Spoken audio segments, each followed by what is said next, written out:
మంగళవారం సూర్యాపేట జిల్లా కేంద్రంలోని ప్రభుత్వ జూనియర్ కళాశాలలోని ఎస్సీ బాలికల సంక్షేమ హాస్టల్లో సువెన్ ఫార్మా కంపెనీ సహకారంతో ఏర్పాటు చేసిన శంకుస్థాపన కార్యక్రమంలో ఏఐసిసి సభ్యులు రామరెడ్డి సర్వోత్తం రెడ్డి, పిసిసి సభ్యులు, పబ్లిక్ క్లబ్ కార్యదర్శి కొప్పుల వేనారెడ్డి ముఖ్య అతిథిగా పాల్గొని మాట్లాడారు. మంగళవారం సూర్యాపేట జిల్లా కేంద్రంలోని ప్రభుత్వ జూనియర్ కళాశాలలోని ఎస్సీ బాలికల సంక్షేమ హాస్టల్లో సువెన్ ఫార్మా కంపెనీ సహకారంతో ఏర్పాటు చేసిన శంకుస్థాపన కార్యక్రమంలో ఏఐసిసి సభ్యులు రామరెడ్డి సర్వోత్తం రెడ్డి, పిసిసి సభ్యులు, పబ్లిక్ క్లబ్ కార్యదర్శి కొప్పుల వేనారెడ్డి ముఖ్య అతిథిగా పాల్గొని మాట్లాడారు.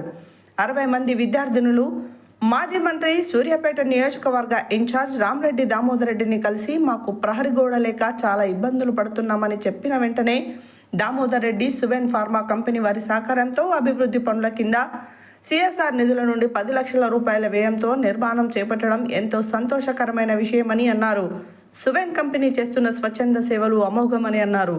సూర్యాపేటలో ఐటీ హబ్, ఇండస్ట్రియల్ను త్వరలో పెట్టిస్తామని, దాని ద్వారా ఎంతో మంది నిరుద్యోగులకు ఉద్యోగ అవకాశాలు వస్తాయని అన్నారు. చదువుకున్న వాళ్ళు అన్నా తనకు ఎంతో అభిమానమని అన్నారు. హాస్టల్లో ఎటువంటి సమస్యలు ఉన్నా నా దృష్టికి తీసుకురావాలని అన్నారు.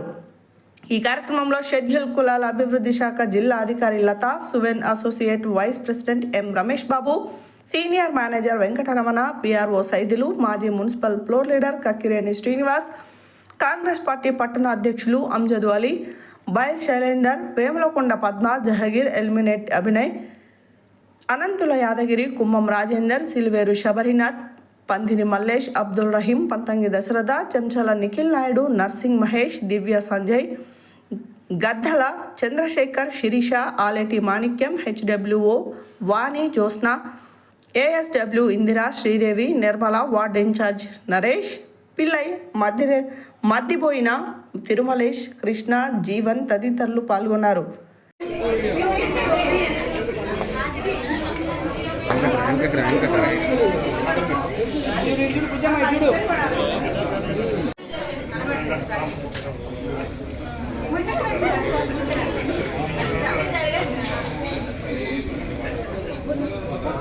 కూడా రాణించాలని చెప్పి కోరుకుంటూ, మనసారా కోరుకుంటూ మీద సెలవు తీసుకుంటున్నాను. Thank you.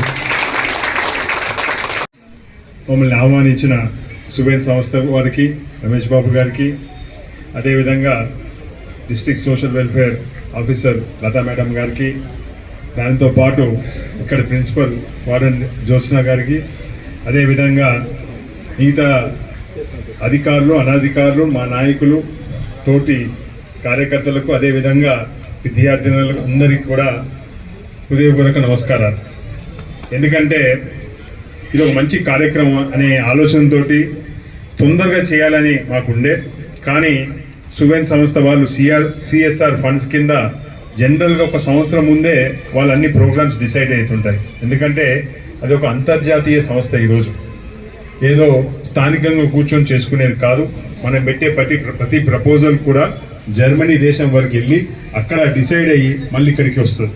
అంటే మన ప్రపోజల్స్ మీరు వచ్చేసరికి ఆల్రెడీ వాళ్ళు ఈ సంవత్సరం ఎక్కడ ఖర్చు పెట్టాలనే ఆలోచన ఆల్రెడీ వాళ్ళు ఫైనలైజ్ చేసుకొని ఉన్నా, మనం రిక్వెస్ట్ చేయడంతో వాళ్ళు వేరే దగ్గర పెట్టాల్సిన నిధుల్ని ఇక్కడికి మళ్లించి మన సూర్యాపేట మీద ఉన్న ప్రేమతోటి ఇక్కడ ఈ ప్రాంతంలో చేయాలనే ఆలోచనతోటి, మరీ ముఖ్యంగా ఈ బాలికలకు సంబంధించింది, మహిళలకు సంబంధించిన ఆలోచనతోటి ప్రయారిటీ కింద తీసుకొని చేయడము చాలా శుభ పరిమాణం. వారికి ప్రత్యేకమైన ధన్యవాదాలు తెలియజేసుకుంటూ సూర్యాపేట చాలా మందికి ఇక్కడ నేను దామోదర్ రెడ్డి వాళ్ళ అబ్బాయి సర్వోత్తం రెడ్డిగా పరిచయం నా గురించి. ఎందుకంటే ఎడ్యుకేషన్ సెక్టర్ అంటే నాకు చాలా ఇష్టం. ఇందాక వేనారెడ్డి గారు చెప్తూ ఎడ్యుకేషన్ గురించి మా బాబు మాట్లాడతారని అంటున్నాడు. ఎందుకు అంటున్నాడంటే, నేను మొదటి నుంచి కూడా విద్యలో బాగా రాణించిన వ్యక్తిని. చాలామంది అసలు నేను రాజకీయాలకు వస్తానా రానా అనే ఆలోచనలో ఉండే. నేను 10th గోల్డ్ మెడలిస్ట్ని, మా హైదరాబాద్ పబ్లిక్ స్కూల్ టాపర్ని, దాని తర్వాత ఇంటర్మీడియట్లో రాష్ట్రంలోనే 8వ ర్యాంక్ పొందిన వ్యక్తిని, దాంతోపాటు ఉస్మానియా యూనివర్సిటీ నుంచి ఇంజనీరింగ్, ఎలక్ట్రానిక్స్ అండ్ కమ్యూనికేషన్లో గోల్డ్ మెడలిస్ట్ని, యూనివర్సిటీ టాపర్ని, దాని తర్వాత అమెరికాలో అతిపెద్ద యూనివర్సిటీ ఆఫ్ మిషిగన్ అన్ ఆర్బర్లో అక్కడ MBA ఫైనాన్స్ అండ్ స్ట్రాటజీలో అక్కడ యూనివర్సిటీ టాపర్ని. దాంతో పాటు థండర్బర్డ్ యూనివర్సిటీలో MIM డిగ్రీ చేసినాను, మాస్టర్స్ ఆఫ్ ఇంటర్నేషనల్ మేనేజ్మెంట్. దాని తర్వాత అంతర్జాతీయ సంస్థ అయిన క్యాపిటల్ వన్లో, ప్రపంచంలోని 5వ పెద్ద బ్యాంక్ అయిన క్యాపిటల్ వన్కి వివిధ పొజిషన్స్ పనిచేస్తూ ఏషియాకి హెడ్గా 7,000 మంది ఉద్యోగులకి అధిపతిగా పనిచేసి రిజైన్ చేసి నాన్నగారికి తోడుగా ఉండాలి, మన ప్రాంతంలో ఉండాలనే ఆలోచనతో వాపసు వచ్చింది. అంటే నాకు కెనడాలో పనిచేసిన, యూకేలో పనిచేసిన, అమెరికాలో పనిచేసిన, వివిధ దేశాల్లో పనిచేసిన అనుభవం నాకున్నది. అక్కడ విద్యా వ్యవస్థలో ఉన్న అక్కడ ఉన్న తీరుతెన్నులకు ఇక్కడ ఉన్న వాటికి వ్యత్యాసాలు నాకు తెలుసు. అందుకోసమే మన దేశంలో విద్య ఏదైతే క్వాలిటీ ఆఫ్ ఎడ్యుకేషన్ పెంచాలనే ఆలోచనతోటి ముందుకెళ్తున్నారు. ఈ ప్రభుత్వం కూడా ఈరోజు మీరు ఆలోచన చేసినట్టయితే ఎక్కడికి పోయినా హాస్టల్స్లో కానీ స్కూలింగ్ సిస్టంలో కానీ క్వాలిటీ ఎడ్యుకేషన్ మీదనే ఫోకస్ చేస్తున్నారు. అందుకోసమే మీ అందరికి కూడా నా మనవి ఏంటి అంటే చక్కగా చదువుకోండి. ఎందుకంటే మీ అందరికీ తెలుసు, ఇందాక సార్ రమేష్ బాబు గారు చెప్తూ పోల్ ఎక్కిన అమ్మాయి గురించి చెప్పినారు. సుధామూర్తి గారు మీ అందరికి తెలుసు, నారాయణమూర్తి గారు మిస్సెస్. కానీ ఆమె వ్యక్తిగతంగా జీవితంలో first engineer to be appointed by Tata engineering services. అంటే ఆమె రోజు ఇంజనీరింగ్ పూర్తి చేసుకున్న సందర్భంలో ఆ రోజు టాటా సంస్థ వాళ్ళు దేశంలో ఇంజనీరింగ్ వృత్తిలో ఓన్లీ పురుషులను మాత్రమే వాళ్ళు హైర్ చేసే పరిస్థితుల్లో ఉండే.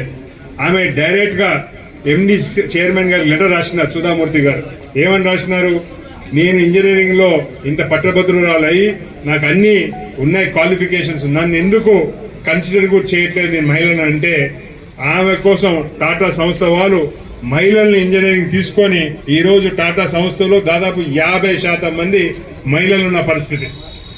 అంతే ప్రతి రంగాలలో కూడా ఈరోజు విద్యలో ముఖ్యంగా రాణిస్తే మనం కాన్ఫిడెన్స్ తోటి పోతే ఏ రంగమైనా ఏ ఇండస్ట్రీలో అయినా కానీ మహిళలు రాణిస్తున్నారు.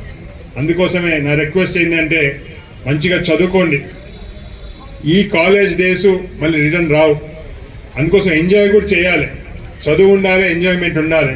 మరి ముఖ్యంగా ఇందాక చెప్పినట్టు థియరీ కాదు, మనం చదువుకునే దాని మీద ప్రాక్టికల్ ఏంది, సైంటిఫిక్గా దాని బ్యాక్గ్రౌండ్ ఏందని తెలుసుకోవాలి. ఏదో పట్టినట్టు ఏదో ఎగ్జామ్స్ కోసం చదువుకోవడం కాదు. మేము ఎప్పుడు కూడా ఎగ్జామ్స్ దృష్టిలో చదువుకునేవాడిని కాదు. వాస్తవం చెప్పాలంటే ఎగ్జామ్స్ వచ్చిన సమయంలో ఎక్కువ ఆడుకునేవాడిని. ఎందుకంటే రోజు ఒక క్రమ పద్ధతిలో, ఒక డిసిప్లిన్ పద్ధతిలో చదువుకునేవాడిని. రోజు 2 గంటల సేపు చదువుకునేవాడిని. ఎగ్జామ్స్ వచ్చినప్పుడు కూడా అదే 2 గంటలు కొనసాగించేవాడిని. కానీ అందరు ఫ్రెండ్స్ చూస్తే